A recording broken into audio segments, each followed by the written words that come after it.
Hi everyone, it's Melissa Whitaker. I'm the CEO and founder of Melissa Whitaker International, and I wanted to take some time today to come to you with some valuable information on how to be the most successful as a sales professional and or as an entrepreneur in increasing your business here in 2023.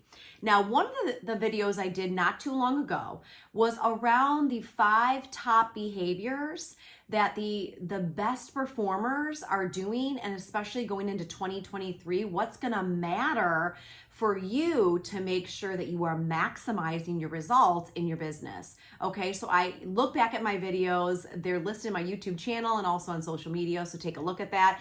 I wanted to take a moment today to drill down in one of those items or one of those performing areas that we had spoken about, which is about top performers are better at winning the sale. Now, one of the things I am talking about in our new curriculum, in our MWI Elite Sales Academy class this year, is I'm going down into the details about what does that mean? Like, how do top performers know how to maximize the results, especially going into this new year, and what's going to make a big impact for you this year. We're getting a little bit granular. We're getting into some statistics. We're getting into some studies that were just done and what's coming back on things that you have to be in the know if you're going to be in that top performing category, and making sure that also too that you can get the best results for yourself, but also for what you want to make this year. What are some of your goals that you have that you've set for the new year of what you want to do in sales, what you want to do for your income, what you want to do, frankly, for the impact you are making for your clients and in the world, right? So I want to take a few minutes today just to talk about one category, which is called top performers know how to win the sale better. Now, some of you, I know that word sale or sales, you're fine with, because we know it's about authentic selling. Some of you are cringing because you're like, don't call me a salesperson, right? Now, I want to just encourage you guys, we are selling every day, whether you like it or not. That doesn't have to correlate to a negative connotation, but we think about it. We have to sell ourselves out in the world. We have to sell ourselves and our ideas in our workplace, in our business. We have to be able to communicate and add value to our clients and our potential clients on what our products and services are and why and how can we be a solution provider for them to remove the bottlenecks that they're having in their world, right? I hate to break that to you, but for those of you who are cringing, that is part of the sales model. That is part of the sales approach, and there's nothing sleazy or bad or negative about it. It's think about it. I want you to think of it in a slightly different perspective, gang. When we think about how we are meeting our clients, all right, and people get tense when they think of like closing a deal or asking for investment or money, and reframe that. I mean, think about it. If your ideal clients are struggling, and they are with something, okay, something is getting them up in the middle of the night, and hopefully you know what that is or what those areas are, so you can be that solution provider in the right areas. Okay, but if they're struggling and you hold the keys to the kingdom to help unleash the solutions and results for them, you have to understand that by meeting them, reaching out to them, sharing with them, connecting the dots for them, what you're actually doing is you're serving them, right? You're not taking, you're serving. Okay, so I want to stress that first and foremost for those of you who cringe a little bit. And it doesn't have to be that way. It's about serving your clients at the highest level in an authentic way, which is what we teach.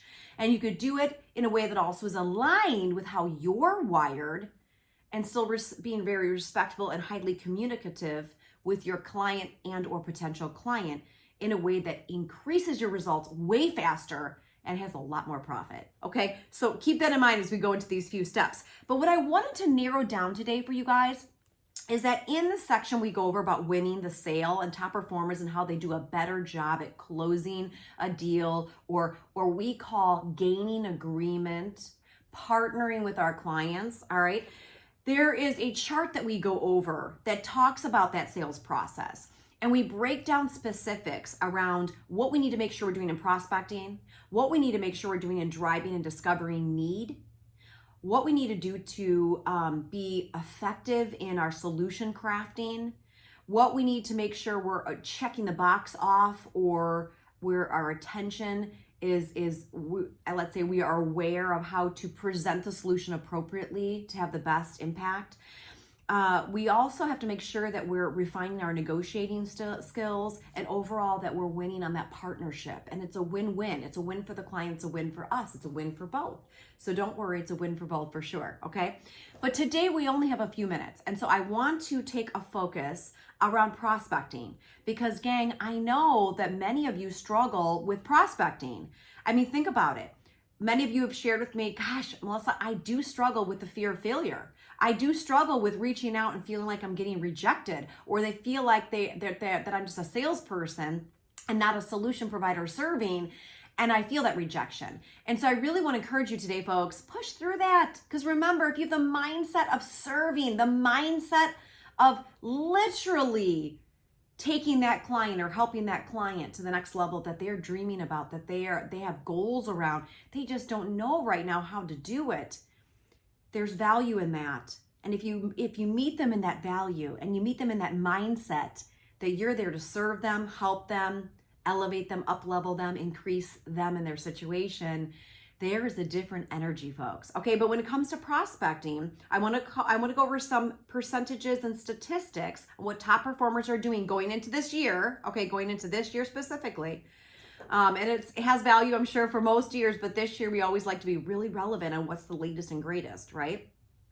So top performers when it comes to prospecting are more likely to generate referrals 63% of the time, right? So in other words, let's face it, we all know we should be asking for referrals, but we usually aren't doing it. So that's your reminder to you. To be a top performer, you need to ask for referrals on a regular basis. Number two, top performers are energetically prospecting over the long term, right? So they're being consistently prospecting, and 50% is a big number of saying that 50% of the people who are prospecting for the long term, they become top performers because of that act, okay? Implement organized prospecting campaigns, 44%. Devote enough time and energy to prospecting, 36%. Hyper-personalized prospecting communications, 32%. And here's this last part that we really start to narrow down a lot in MWI, even more so, is how are we successfully prospecting? Now, it's interesting because the stats have moved this year, right? So people who are the most successful in prospecting are 59% of them are doing it through social media, 57% are through emails, 54% is through video, what we're doing right now, and 19% is through the phone. Now, I want to clarify something here. I am not saying that phones don't have value, because we all know that too many of us don't want to jump on the phone, right? You don't want to jump on the phone. I'm going to encourage you, make the connection. You know why? Because recently I have seen emails aren't going through. They're going to spam folders, right? So we may be emailing and they may never be getting our communication. And we think, why aren't they responding? Or are they really not interested? Frankly, most of the time, I don't think they're receiving it. So you need to make sure, one of the things that we speak about a lot in MWI is what we call the three-pronged approach. And the three-pronged approach is that every time you reach out to an ideal client, an ideal prospect, do a three-step approach, a three-pronged approach. So you want to make sure that if you're phone calling them, and that if you don't get them for some reason, you do leave that voicemail, but have strategy around it. So you can always talk to us about how we do that effectively to get results. You leave a voicemail, then you send an email, and then you send them a LinkedIn message. Right? That's a three-step approach. Now, it doesn't have to be just those three things. It can be that for some of you, you go in the field and you stop in at locations. If you're cold calling or prospecting in the field or out and about, that could be one step. Following up the phone could be the second step as soon as possible. And then making sure that you're doing a third step right away, which could be social media, LinkedIn. It also could be, so believe it or not, texting is becoming a bigger and bigger thing as well while you're reaching out to people. So I'm just letting you know, three-pronged approach, okay? And I want to stress to you that social media is at the top. So if you're not doing social media at all, you're missing the boat. but also don't let go of the phone, the value of making phone calls. Okay, I think a lot of people are too nervous to do that today, and that's unfortunate because what happens is that's where you make that connection more. And even if they're screening their calls, if you give them intrigue and a reason to want to speak with you, jolt them with a high value proposition, which we talk about. And if you don't know what that is, reach out to us. We are going over this and we're talking about specific examples of how to do that, what to do, exercises on how to do that. Okay, but these are the top things you're going to need to know on winning with your prospecting and your connecting and increasing your reach to your ideal clients. And you want to reach out to your ideal clients. Don't waste your time with everyone. Not everyone is your client. That's okay. Make sure you're honing in on who are your ideal clients and making sure you know how to reach them and where they are and how to make sure you meet them so that you can what? Serve them. Okay, hope this served you today and I hope you have a great day. We'll talk soon. And again, if you want additional information from us, feel free to reach out. We have a YouTube channel. We're also on LinkedIn and Facebook and Instagram. You can go ahead and look us up there. And we do have another upcoming MWI Elite Sales Academy class end of February. So it's coming up pretty quick. We just had one in December and we have one in February. And we always get really raving reviews because people can apply what we teach and what they learn the same days that they're learning them, right? So we do training for part of the day and they're in the field or you're in front of your clients or you're reaching out, making phone calls or emails the other part of the day. So it's very likely we have a lot of people who come through our classes and then continue on with coaching. But when they come through our program, it's very likely that they actually connect and either find really hot leads the same week we're in the initial training class.